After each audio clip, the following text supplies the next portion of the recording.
Girl, let's talk about career advice that sounds wrong, but will get you hired every time. Girl, this is advice that you want to hold on to. Like, hold on to it for dear life. Never let it leave you, okay? Now, if you're new to my channel, if you're new to my show, I am the one and only Natalie Janine Gates, career expert. So make sure you hit that subscribe button, okay? I got a lot of good information for you. And I only have 4 tips, so you know it's gonna be quick and easy. Make sure you get your pen and paper. I once heard note takers are money makers, and I totally believe in that. Especially if you're trying to get a new job and increase your salary by $30,000 or more. This video is for those girlies. If you're just trying to get a little 10K raise, this ain't for you. And the reason why I say $30,000 or more is because I've helped hundreds of women do this, okay? So let me help you. And please help me. And one way you can help me is by hitting that subscribe button, liking, leaving a comment, a review, help your girl out, okay? I'm trying to grow my show. Okay? This information needs to be all over the world, for real. Because when I found myself in 2015 applying to 150 jobs and not getting one. I knew there was something wrong. I didn't necessarily think I was wrong. No way. Impossible. I mean, not like that, but like that. Like, I am very confident in what I bring to the table professionally. I don't believe anyone can outwork me. I don't believe anybody should be out earning me. I believe I'm that girl. I believe you're that girl. I believe people should not work you. People should not earn you either. Okay. It's like we're just those girls and we should be making a lot of money. However, I was like, what is going on? Like, why am I feeling stuck? And what I learned was people were giving me wrong information. And I'm sure you've been receiving the wrong information too, such as you apply for the job and that's how you get it.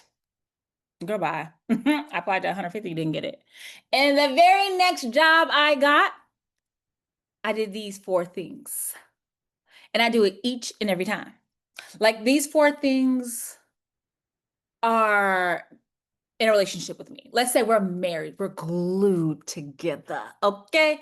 Now I am a little goofy. I'm gonna be honest. Like, I am very silly and I can be serious sometimes. If you look at some of the previous videos, I'm very serious. But I feel like we're girlfriends chatting. And I really want you to have this advice. And I want it to be fun, informative, a way for you to get to know my silly self, a way for me to get to know you. Okay. Now, where I get to know you is how? Girl, drop a comment. Plus, it also helps the channel grow. Okay, I've said that enough. Okay. So let's get into the first one. Confidence. And when you hear that, I don't know what comes to mind. So you should tell me what comes to mind. But what I think about is something that women don't do. We're not very results driven. And when we are, we're not about talking our talk. Baby, if you are out there doing the dang thing, people need to know. And one reason why we don't talk our stuff is because we're taught to be humble. I can't stand that word. Baby, be humble. Humble for what? Humble for who? So when you've been taught to be humble, don't brag, don't toot your own horn, that keeps you locked into a position you do not want to be in. That continues to have you missing out on money and positions that you desire because you don't know how to talk your stuff. You're not entering the room saying what you do and how you do it. And that's also how people take credit for what you bring to the table. Am I talking to somebody? Hello? I feel like my makeup look a little hot mess. I tried something new, baby. We're gonna figure it out. I'm trying to become a makeup girly, but that's beside the point. Baby, we're gonna grow on this channel. And when you are in a meeting with your team, think about Chad. Okay? Chad comes in, blah, blah, blah, blah, blah. He got a lot to say. Sometimes Chad is loud and wrong, but people listen to Chad because Chad shows up like a leader, a perceived leader. I need you to show up actually as a leader. When you are in a meeting with your colleagues, you need to speak up within the first 10 minutes of the meeting. It shows that you're very present. It shows that you have something to say. It shows that people should listen to you. Girl, then people will start coming to you for advice. And maybe you are the girly that people actually do come to for advice. I also know girlies that people don't be coming to you for nothing because you be having stank attitude. I'm gonna be real. Like the girls that be having a stank attitude, don't say good morning, don't want to hang out with the coworkers while at work. Girl, you're hurting your career. Nobody career but your own because they don't know you. So you getting overlooked for promotions. You're wondering how Sally only been there for a few years, got promoted, but you've been there for 10. Baby, that's your problem. You to blame for this. And I get it. Like we've been taught to go to work and put our heads down. Like, girl, that's hurting you. No, no, please be social. We're gonna get there too. So being able to talk about your results will get you the job. When you are interviewing, it is so important for you to have metrics that you could talk about. So they're not only on your resume, but you can spit these metrics out. So when they talk to you, they're like, dang, she's confident. Dang, she knows what she's doing. Dang, we need her. Whoa, she is so impressive. Wow. You need them to be like that because they'll hire you. Especially when you're trying to get in mid and senior level roles. Mid and senior level roles are all about reports, baby. That's what you turn in, report after report after report. You need to be able to talk about metrics. You need to be able to write a report. And don't let that intimidate you. Girl, I had to write a lot of reports, and baby, I had help. What? That's what they have a team for. Help me, help you. Okay. So, number one, confidence. Number two, for the girlies who don't like socializing, you're not gonna like this tip, and that's all right. Do you want the job? Do you want $30,000 salary increase? Okay, let's listen to this advice. Be the popular girl. I've always been the popular girl at work. I'm not, I wasn't a popular girl in school. I mean, high school I only had a graduating class of 44. But before then, when I went to like bigger schools, I was not the popular girl. I was actually teased and bullied. But that's another story for another day. Because guess what? I'm that girl, okay? Whether they were bullying or teasing me, I leveled up, okay? And doing better than a lot of them. Period. Okay. But you do want to be the nice girl. You want to be the popular girl. You want to be the girl that enters the office and says, good morning, Lisa, how are you? Good morning, Brett. How are you? Good morning, Keisha. How are you? Keisha, how are your children doing? Brett, how was your son's baseball game? Like, you want to know that information about your colleagues because it shows that you care. Now, I have met one too many girlies that have told me, I don't want them in my business. Girl, you ain't got to tell them everything. You can tell them surface level stuff. Like, for real. I remember when I was in a position, I was kind of new on the team, and my team, they all watch TV. Baby, I don't even own a TV. I don't watch TV shows. Like, that's not me. That's not me. And I was trying to find a way to build community with them because I'm not watching no movies. I'm not watching Bridgerton. That was popular at the time. Wasn't watching that show. I tried to watch an episode. Wasn't for me. And they were doing some other stuff. It just wasn't my crowd, okay? But I had to find a way to relate. Plus, I was only in the team, on the team. So I was like, okay, like, I was only in the company at first. Oh, girl, you already know what I was dealing with, but okay. So anyway, I would go to Trader Joe's, and my colleague also liked Trader Joe's. Baby, this colleague had a list, and he stuck to the list, and he was not trying things out of that list. So I was like, have you tried, at the time, it was a Trader Joe's butternut squash sauce or something like that. I was like, have you tried it? He's like, no, I knew he didn't try it. So I bought him a bottle of it and told him to try it. Let me know what he thinks about it. That was one way for me to build a relationship with him based on a commonality. We both go to Trader Joe's at the time. Then I found out I had some runners on my team. I had just started running. So I started asking them questions about running, even including my supervisor. Like when we met, we talked about running. And I was trying to build a relationship with these people because I know that is how you get promoted, make more money, aka a raise, get flexible schedules, get special treatment. Baby, I'm all about make my life easier. Okay. So definitely be a popular girl. Now, you might be wondering, how does this play when you're trying to get a new role? First of all, your team is going to miss you when you leave.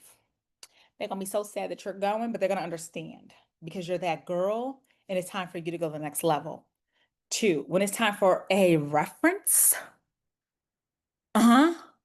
Oh, okay. Yeah, they got a lot of good things to say about you. So you definitely want to be a little social at work. Also, it is not what you know, it's who you know when you're trying to get a new job.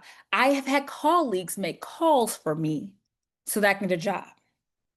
Baby, not only that, I am a masterful networker. But you already know this is career advice that you already know, right? But why I say I'm a masterful networker is because I relationship build.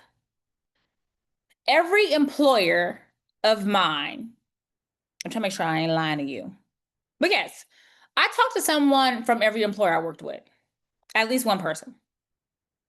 Baby, I've been working since I'm 14 years old. I'm older, okay? We're talking about 20 plus years in the game that I still talk to somebody from every job I've held. Now, I'm not saying we're close, but I keep connected to my people. You need to keep connected to your people so that when you're ready for a new job, you're able to make a call. We should be making calls to get new jobs. We should be reaching out to somebody that can help us get a new job. If you are sitting here applying to jobs and waiting for the hiring manager to get back to you, you're doing something wrong. That's what I was doing wrong in 2015 because I didn't know that you call people, but Chad did. And you know a Chad. There's somebody in your team or that works where you work, had somebody call somebody to get that job. That needs to be your story. And I don't care what y'all think about, oh, that's not fair. I don't make the rules, but I definitely play them. The game, I should say. You play it.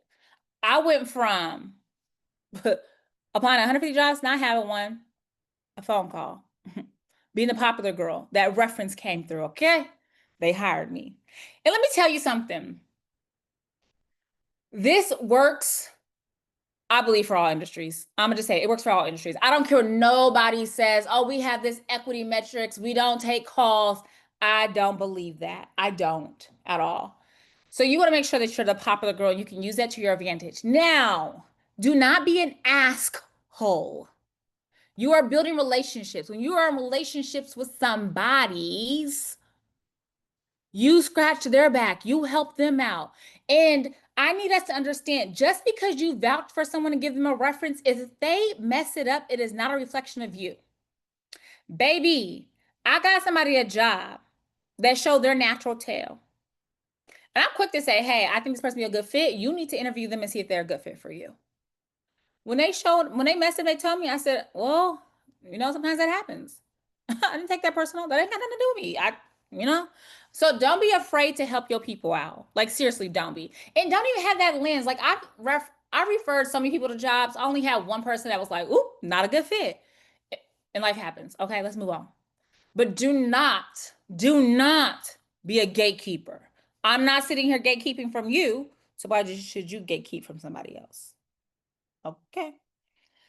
Now, popular girls over. Let's go to this third one. Emailing hiring managers. Oh my God. Like, are we ready for this one? Because I feel like every time I say this, people be coming for me.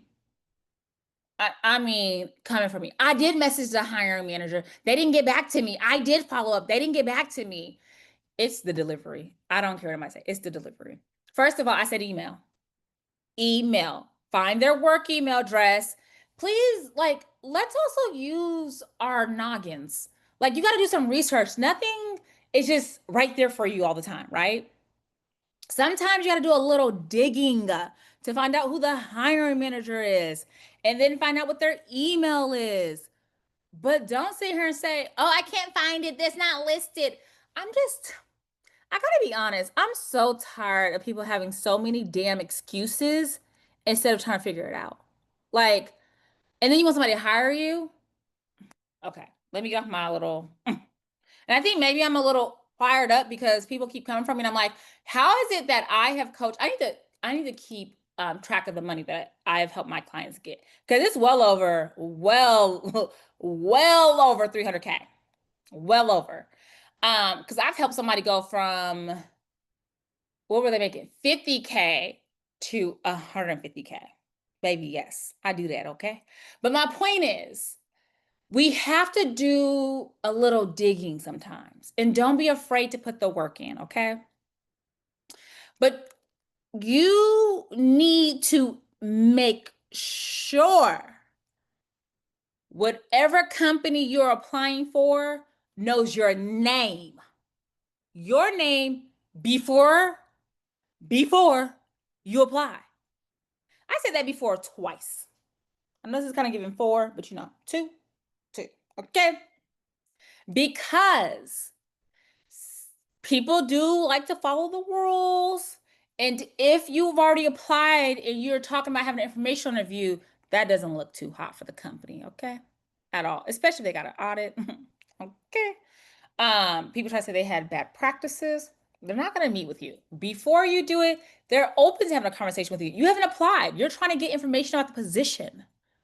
So they should absolutely know your name before you apply.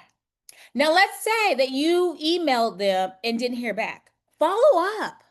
How many times are you willing to follow up? Girl, there are things that I wanted, like jobs. I followed up so many times. Like, I'm talking like 3, 7, 8 times because I wanted the job. When I was reaching out to people for my own job, like, my business, I reached out to people 12 times. That is 3 months I was reaching out to see if people have conversations with me. How many times are you willing to do it? And so often we get in our head like, I'm going to look desperate. I'm going to annoy them. I'm going to blah, blah, blah. I got one nasty message and I emailed 200. Well, I didn't always email them. I Facebooked them messages. Let's just say messages. I messaged 269 people. One nasty message. And some people's like, would you please stop messaging me? And some people say, I'm not interested. Cool. Thank you. That's all I need to know. If you a yes or you a no. So I do not want to hear you talking about, I follow it up because I know you didn't follow up that many times. Like I just know because how do I know this? I've helped hundreds of women and majority of them follow up like one time, if that, maybe twice, and sometimes never. Like you got to keep a list of places that you're emailing and have it on an Excel spreadsheet and then have their email so you could click it and then you send a follow up. We should send a follow up on the same thread, actually. So they know, like, oh my God, I missed Natalie Janine's email. Oh my God, she's emailing me again. I need to respond. Like, let them know that you're persistent, you're consistent, you want the job. You got to tell the hiring manager to hire you. They don't know. They don't know. And you have to show them how you're that girl. I remember there was a job that I really wanted. And I went up to this employer so many times, like, check on the status of my application, check on the status of my application. Are you still hiring? And they kept like selling me fluff. Eventually, they gave me an interview and they hired me. And she told me, I had no intentions of interviewing you, but you kept coming up here. You kept asking questions. And because you were consistent, I was like, I need to interview her. Like, who is she? And she's like, oh my God, you were amazing in the interview. And I need to hire you. You're one of the best hires ever. Because, baby, I work hard, period. Okay. So make sure you email the hiring manager. And if it's a job you really want, then you should email them multiple times. Let them know they need to know you. Now, let's say that you email them 3 times and you have not heard back. Just apply. And when you apply, you follow up and let them know you applied. Why? They're going to want to look up your application. And guess what? If you tailored your resume to the job description, you write a cover letter. I know y'all be seeing that option or y'all don't do it. I don't understand this. That ain't in my business. let me mind my business right now. But if you do all that, they got to know you and they're like, oh my God, yes, I need to interview her. Like I need to invite her to an interview. Then you'll get an interview.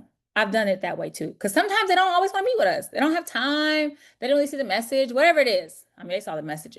Because I want to tell you, employees check their email, work email up to 12 times a day. So they definitely saw your message. For whatever reason, they were too busy. They're trying to do their job and hire somebody for this position. So then you apply and let them know. I applied and I look forward to the interview. I use very affirmative language like that. I'm not, oh, I hope to hear from you. No, I look forward to the interview. I look forward to next steps.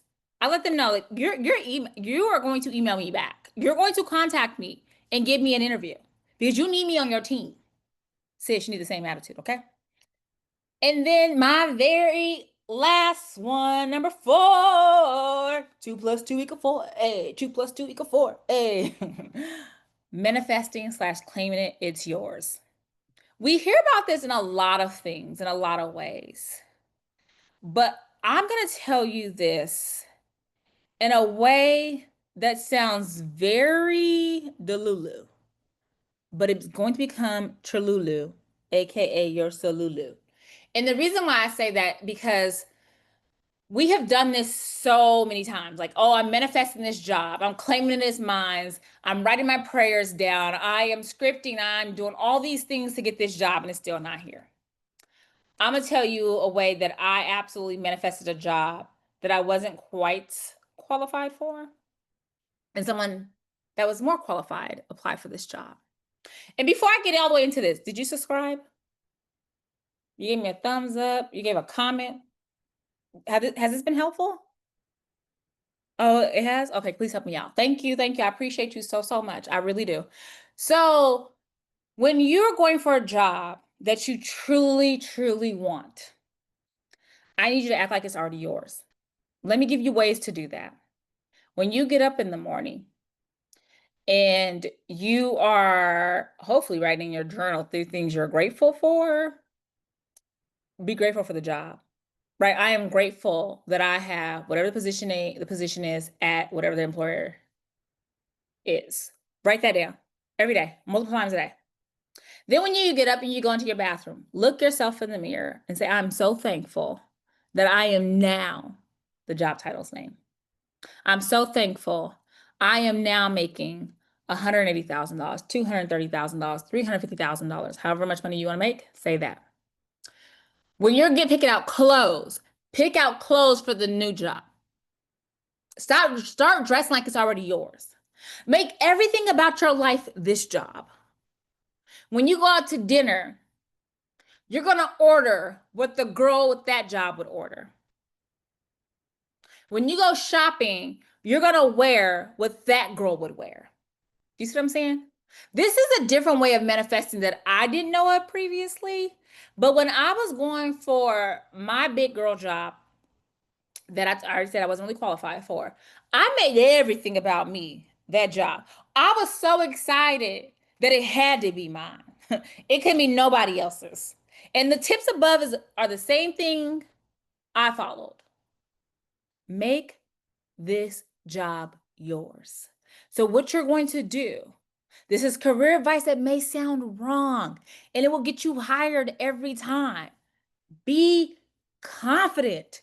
Your confidence is your currency. Be the popular girl. You see how they treat the popular girl? That needs to be you. Don't you like to be spoiled? Don't you want to live a soft girl life? You can't say that if you're not going to be popular. Period. The third one, emailing the hiring manager. That means following up. Follow up, follow up, follow up, follow up, follow up, follow up, follow up, follow up. Level up, level up, level up. You got it? Okay. The last one, manifesting slash claiming it as yours, become the position. This is going to help you. I want to know, what about this episode was helpful? Let me know, okay? And I'm so excited to see you next time. If you have any questions, please reach out. This was such a joy talking to you. Natalie Janine Gates, career expert. I got some good resources for you.